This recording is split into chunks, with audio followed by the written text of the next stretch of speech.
Salut les parents de chat. On connaît tous cette scène. Vous êtes tranquillement en train de faire le ménage, votre playlist préférée à fond dans les oreilles, et soudain, vous croisez le regard de votre chat. Il est là, immobile, les pupilles dilatées, les oreilles en mode avion, l'air de dire « Qu'est-ce que c'est que cette sorcellerie auditive ?» On se demande tous « Est-ce qu'il juge mes goûts musicaux ? Est-ce que mon rock des années 80 vient de lui griller un neurone ? Ou pire, est-ce que je suis en train de le torturer sans le savoir ? Eh bien, la réponse pourrait vous surprendre. Aujourd'hui, on va décrypter ce que la science nous dit sur la musique et le stress chez nos matous. Promis, après ça, vous ne regarderez plus jamais votre enceinte de la même façon. Et pour commencer, dites-moi en commentaire comment s'appelle votre petit critique musical à fourrure. Avant de plonger dans le vif du sujet, un petit rappel s'impose. Nos chats ne sont pas de simples colocataires poilus qui daignent nous laisser vivre chez eux. Ce sont des prédateurs, des machines à chasser miniatures, perfectionnées par des millénaires d'évolution, et leur principal outil, avec leurs yeux de vision nocturne, ce sont leurs oreilles. Imaginez avoir des paraboles satellites à la place des oreilles, capables de pivoter à 180 degrés et de capter le bruit d'une souris qui éternue à 30 mètres. C'est ça, la vie d'un chat. Leur audition est un super pouvoir bien plus sensible et étendu que la nôtre, notamment dans les hautes fréquences. Alors, quand nous, pauvres humains à l'ouïe limitée, on met un peu de musique, pour eux, c'est une véritable immersion sensorielle. Et qui dit immersion, dit potentiel de surstimulation et de stress intense. Commençons par démolir un mythe tenace, la musique relaxante universelle. Vous savez, cette playlist spa en détente que vous mettez pour vous calmer après une longue journée. Vous vous dites que si ça marche sur vous, ça doit bien apaiser Sa Majesté féline. Erreur, c'est le piège de l'anthropomorphisme. On plaque nos propres perceptions sur eux. Mais la vérité, c'est que leur cerveau n'est absolument pas câblé pour apprécier les mêmes harmonies que nous. Une mélodie douce de piano, pour nous peut-être une série de sons sans aucun sens pour eux. Pire, certaines fréquences, même à bas volume, peuvent être perçues comme irritantes ou menaçantes. Le concept même de musique est une invention humaine. Pour un chat, ce n'est qu'une suite de bruits, et dans leur monde de prédateurs, un bruit inconnu est rarement un bon signe. Donc, la première chose à comprendre, c'est que votre zen n'est pas forcément son zen. Il vous le fait d'ailleurs savoir en quittant la pièce avec une lenteur pleine de mépris. Pour vraiment comprendre, il faut parler chiffres. L'oreille humaine, dans ses meilleures années, perçoit des sons allant de 20 Hz à 20 000 Hz, soit 20 kHz. C'est notre terrain de jeu auditif. Maintenant, accrochez-vous. Le chat, lui, grimpe jusqu'à 65 000 Hz, voire plus pour certains. Il vit dans un monde d'ultrasons que nous ne soupçonnons même pas. Le petit bzzz de votre chargeur de téléphone, le sifflement aigu de votre vieille télé, pour vous c'est un bruit de fond. Pour lui, c'est un concert strident et permanent.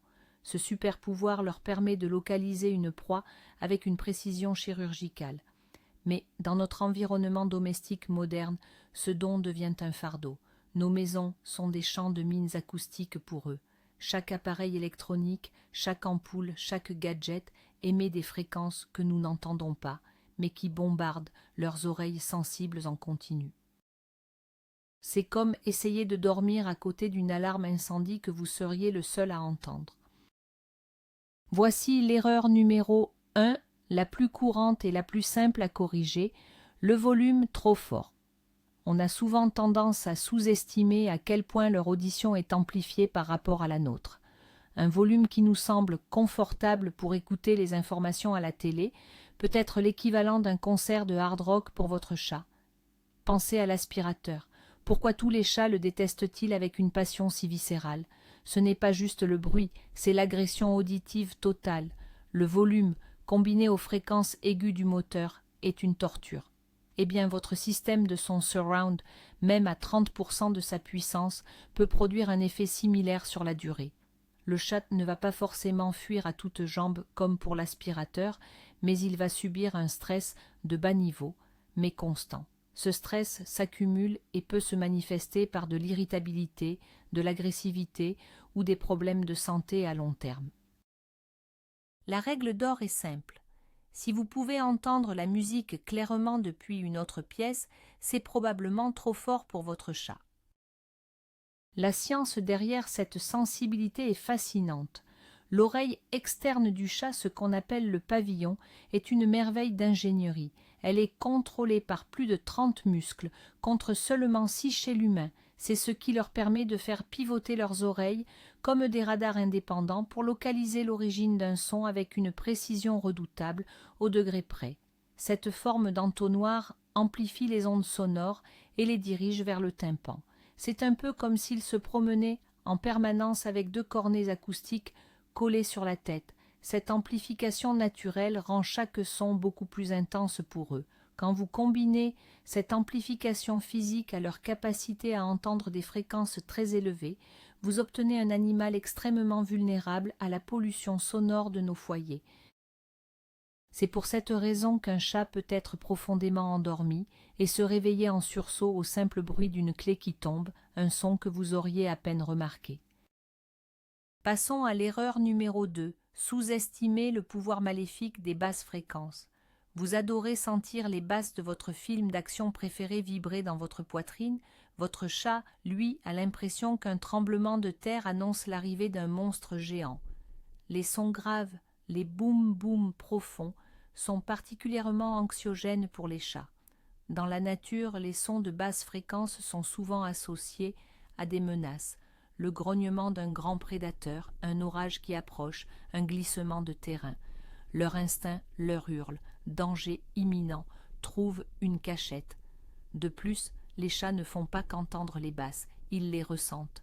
Leurs coussinets et leurs moustaches sont des capteurs de vibrations ultra-sensibles. Quand votre caisson de basse fait vibrer le plancher, votre chat reçoit des signaux de danger par les oreilles heurtées par tout le corps. Il ne peut pas rationaliser en se disant « Ah, c'est juste mon humain qui regarde Fast and Furious ». Pour lui, la menace est réelle et physique. Ce lien entre les basses et la peur est profondément ancré dans leur instinct de prédateur et de proie, car oui, nos petits lions de salon sont aussi des proies potentielles pour de plus gros animaux. Leur survie dépend de leur capacité à détecter les menaces avant qu'elles ne soient même invisibles.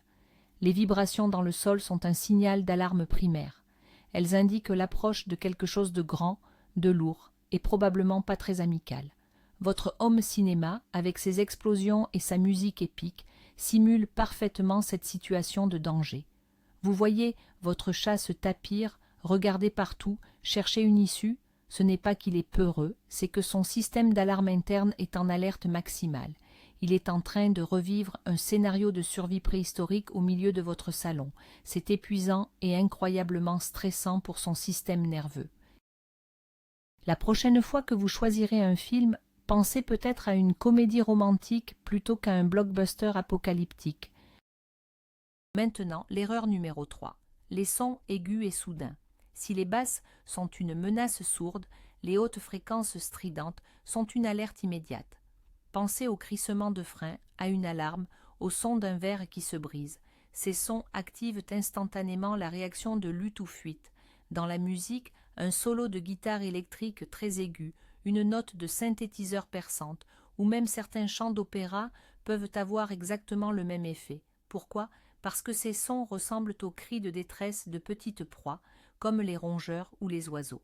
Pour un chat, un son aigu et soudain signifie 2 choses, soit dîner potentiel juste là, soit quelqu'un est en train de se faire attaquer, je pourrais être le prochain. Dans les 2 cas, cela provoque une montée d'adrénaline.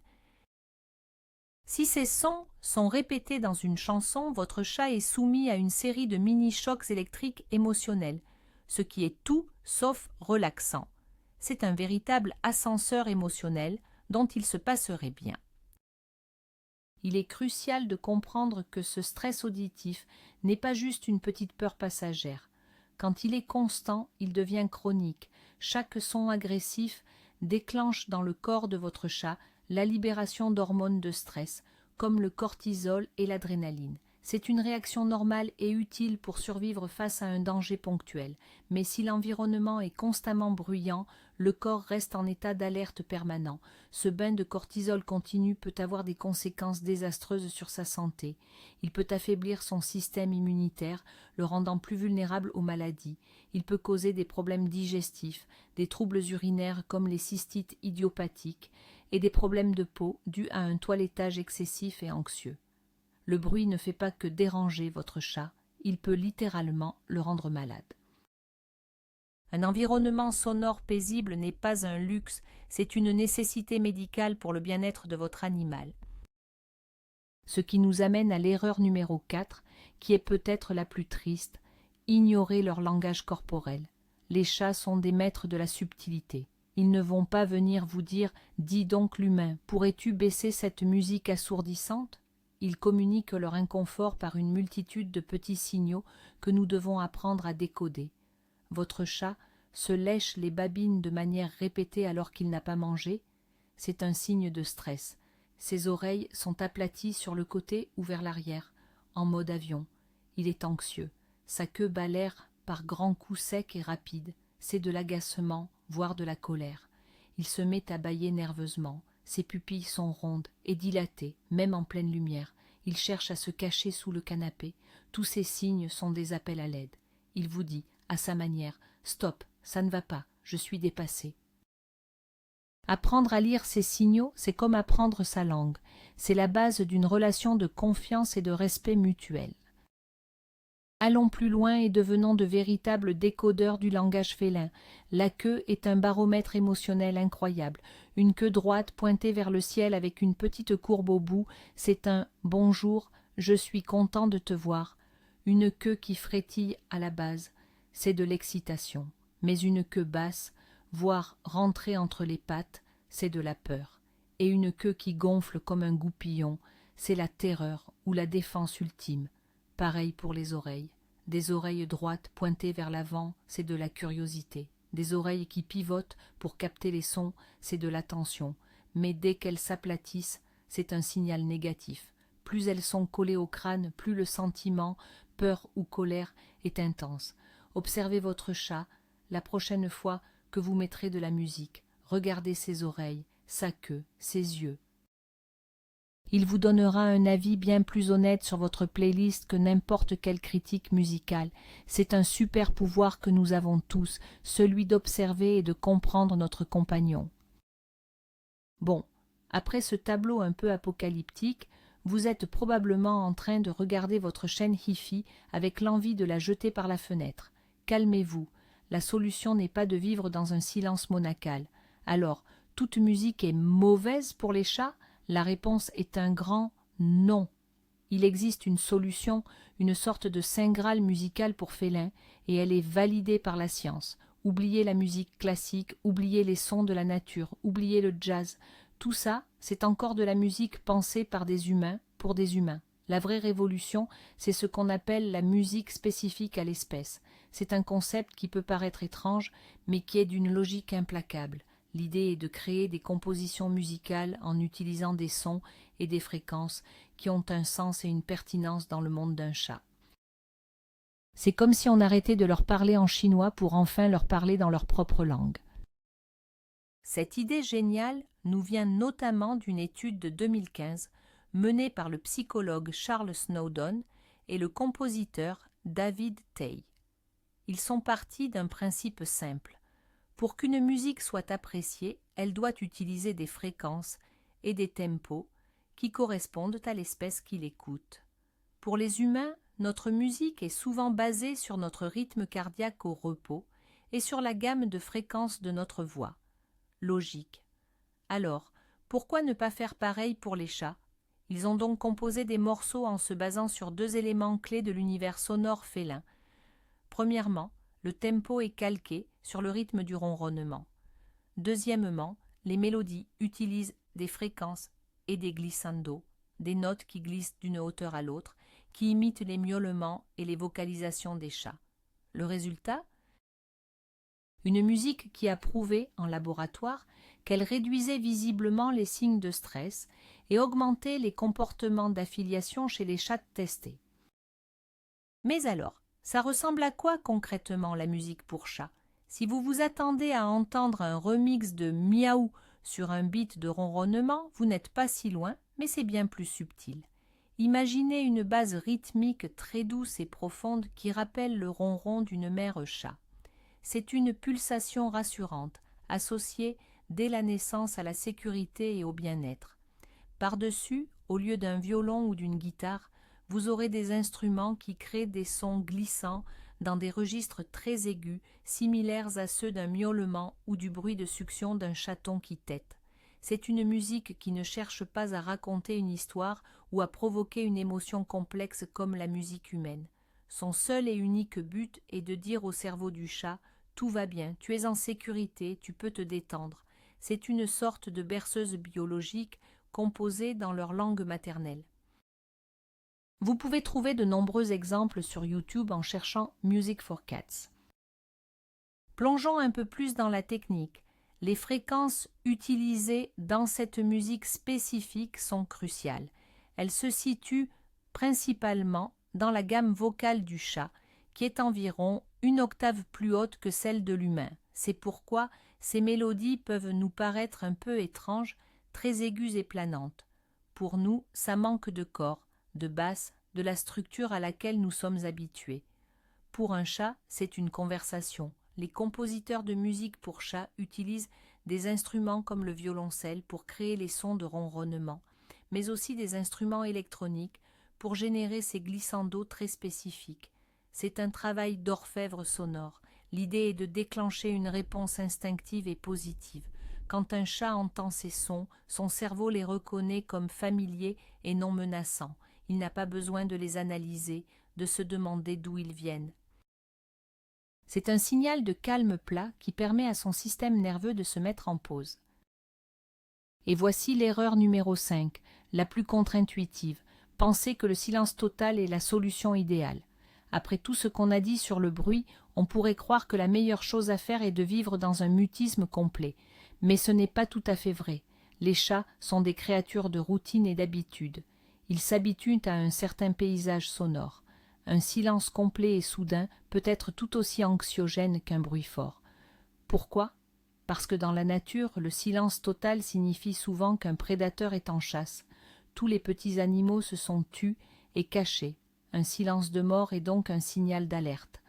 Un environnement domestique complètement silencieux rend aussi chaque petit bruit soudain, le frigo qui démarre, une porte qui claque au loin, beaucoup plus saillant et surprenant, ce qui peut provoquer des sursauts et du stress.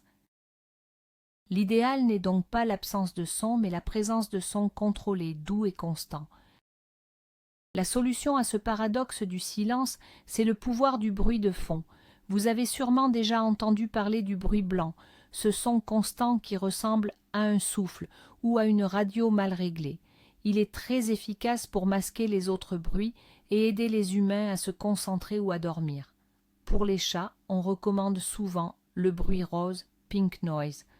C'est un cousin du bruit blanc, mais avec des fréquences basses plus présentes et des aigus atténués, ce qui le rend plus doux et moins agressif pour leurs oreilles sensibles. Un ventilateur qui tourne doucement, une petite fontaine à eau ou même une playlist de bruits roses à très bas volume peuvent créer une ambiance sonore stable et rassurante. Ce cocon sonore permet d'amortir les bruits soudains et imprévisibles de la maison et de l'extérieur, réduisant ainsi les sources de sursaut et d'anxiété pour votre chat. C'est une manière simple et efficace de lisser l'environnement acoustique de votre foyer. Si la musique spécifique à l'espèce vous semble un peu trop bizarre, existe-t-il un compromis avec la musique humaine? La réponse est peut-être. Certaines études suggèrent que certains types de musique classique peuvent avoir un effet apaisant. Mais attention, pas n'importe laquelle. Il faut privilégier les morceaux avec un tempo lent, similaire au rythme cardiaque du chat, au repos, environ 120 battements par minute, avec peu de variations de volume et sans instruments percussifs agressifs. Les instruments comme la harpe et le piano, qui produisent des sons clairs et moins complexes que, disons, un orchestre symphonique entier, semblent être mieux tolérés. Des compositeurs comme Bach ou Handel sont souvent cités. Cependant, il faut garder à l'esprit que même dans ce cas, l'effet est bien moindre qu'avec la musique spécifiquement conçue pour eux. C'est une option acceptable si vous voulez partager un moment musical, mais si le but est vraiment de réduire un stress intense, rien ne vaut une composition faite sur mesure pour leurs oreilles. Fort de toutes ces informations, vous pouvez maintenant devenir l'architecte sonore du bien-être de votre chat. Créer un véritable sanctuaire pour lui.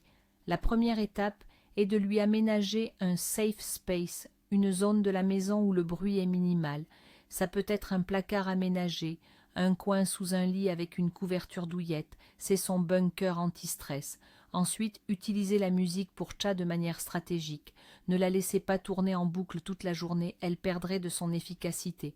Mettez-la lors des moments potentiellement anxiogènes, quand vous avez des invités, pendant un orage ou avant une visite chez le vétérinaire. Vous pouvez aussi instaurer un rituel de détente musicale de 15-20 minutes chaque jour, un moment calme où vous vous posez avec lui.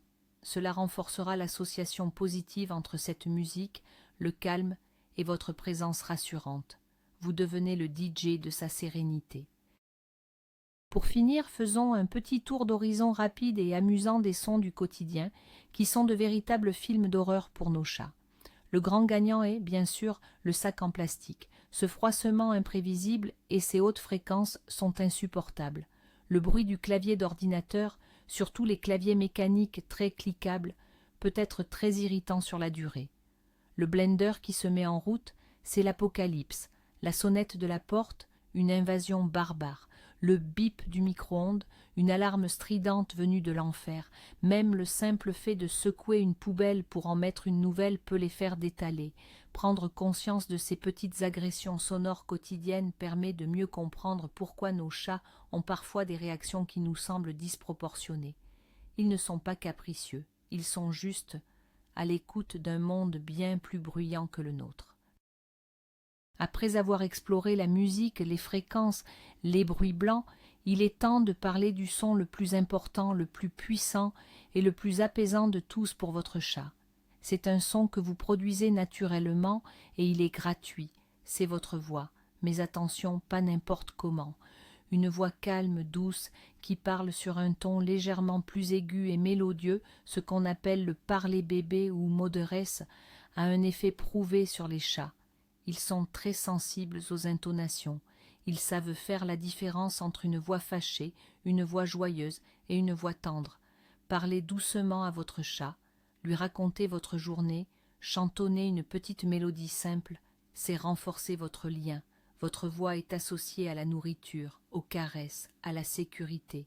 Dans un monde de bruit stressant, le son de votre présence calme et bienveillante est la plus belle des musiques. C'est l'assurance ultime que tout va bien. Et voilà, maintenant vous savez ce qui se passe dans la tête de votre petit despote à fourrure quand vous lancez votre playlist. Vous êtes armé pour transformer votre maison en un havre de paix acoustique.